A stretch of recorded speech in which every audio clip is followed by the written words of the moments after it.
Hello दोस्तों, मैं नेहा हाजिर हूँ एक नई कहानी के साथ। ना माया मिली ना राम।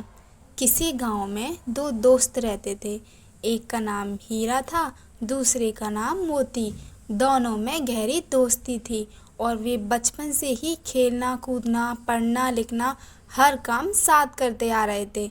जब वे बड़े हुए तो उन पर काम धंधा ढूंढने का दबाव आने लगा। लोग ताने मारने लगे कि दोनों निठल्ले हैं और एक पैसा भी नहीं कमाते। एक दिन दोनों ने विचार विमर्श करके शहर की ओर जाने का फैसला किया। अपने घर से रास्ते का खाना पीना लेकर दोनों भोर होते ही शहर की ओर चल पड़े। शहर का रास्ता एक घने जंगल से होकर गुजरता था। दोनों एक साथ अपनी मंजिल की ओर चले जा रहे थे। रास्ता लंबा था, सो उन्होंने एक पेड़ के नीचे विश्राम करने का फैसला किया। दोनों दोस्त विश्राम करने बैठे ही थे कि इतने में एक साधु वहां पर भागता हुआ आया। साधु तेजी से हाँफ रहा था और बेहद डरा हुआ था। मोती ने साधु से उसके डरने का कारण पूछा। साधु ने बताया कि आगे के रास्ते में एक डायन है और उसे हराकर आगे बढ़ना बहुत मुश्किल है। मेरी मानो, तुम दोनों यहीं से वापस लौट जाओ। इतना कहकर साधु अपने रास्ते को लौट गया। हीरा और मोती साधु की बातों को सुनकर असमंजस में पड़ गए। दोनों आगे जाने से डर रहे थे। दोनों के मन में घर लौट जाने का विचार आया, लेकिन लोगों के ताने सुनने के डर से उन्होंने आगे बढ़ने का निश्चय किया। आगे का रास्ता और भी घना था और वे दोनों बहुत डरे हुए भी थे। कुछ दूर और चलने के बाद उन्हें एक बड़ा सा थैला पड़ा हुआ दिखाई दिया। दोनों दोस्त डरते हुए उस थैले के पास पहुंचे। उसके अंदर उन्हें कुछ चमकता हुआ नजर आया। खोल कर देखा तो उनकी खुशी का कोई ठिकाना ही नहीं रहा। उस थैले में बहुत सारे सोने के सिक्के थे। सिक्के इतने अधिक थे कि दोनों की जिंदगी आसानी से पूरे ऐशो आराम से कट सकती थी। दोनों खुशी से झूम रहे थे। उन्हें अपने आगे बढ़ने के फैसले पर गर्व हो रहा था। साथ ही वे उस साधु का मजाक उड़ा रहे थे कि वह कितना मूर्ख था जो आगे जाने से डर गया।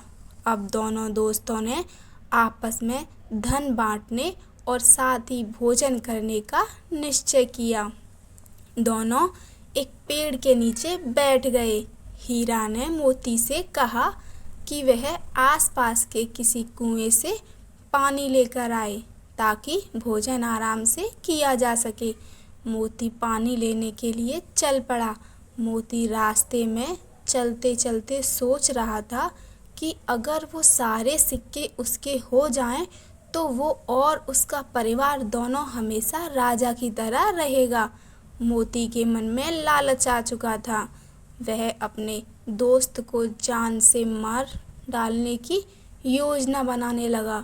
पानी भरते समय उसे कुएं के पास एक धारदार हथियार मिला। उसने सोचा कि वो इस हथियार से अपने दोस्त को मार देगा और गांव में कहेगा कि रास्ते में डाकुओं ने उन पर हमला किया था।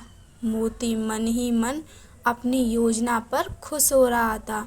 वह पानी लेकर पहुंचा और मौका देखते ही हीरा पर पीछे से वार कर दिया। देखते देखते हीरा वहीं ढेर हो गया।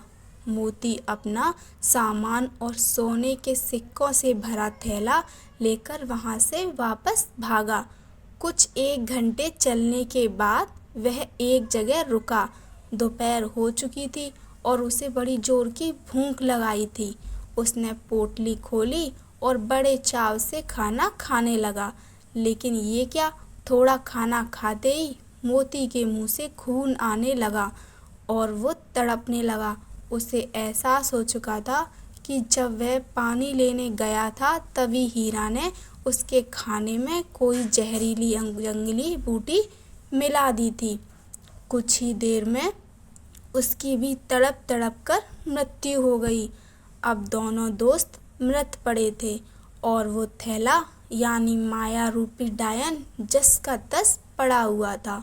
जी हाँ दोस्तों, उस साधु ने एकदम ठीक कहा था कि आगे डायन है। वो सिक्कों से भरा थैला उन दोनों दोस्तों के लिए डायन ही साबित हुआ। ना वो डायन रूपी थैला वहाँ होता, ना उनके मन में लालच आता और ना वे एक दूसरे की जान लेते। शिक्षा: हम माया यानी धन दौलत संपदा एकत्रित करने में इतना उलझ जाते हैं कि अपने रिश्ते नातों तक को भुला देते हैं। हमें इस प्रेरक कहानी से ये सीख लेनी चाहिए कि हमें कभी भी पैसे को ज़रूरत से अधिक महत्व नहीं देना चाहिए। माया के चक्कर में दोनों गए, ना माया मिली ना राम। कहानी अच्छी लगी हो तो लाइक कीजिए, चैनल को सब्सक्राइब कीजिए प्लीज़। धन्यवाद।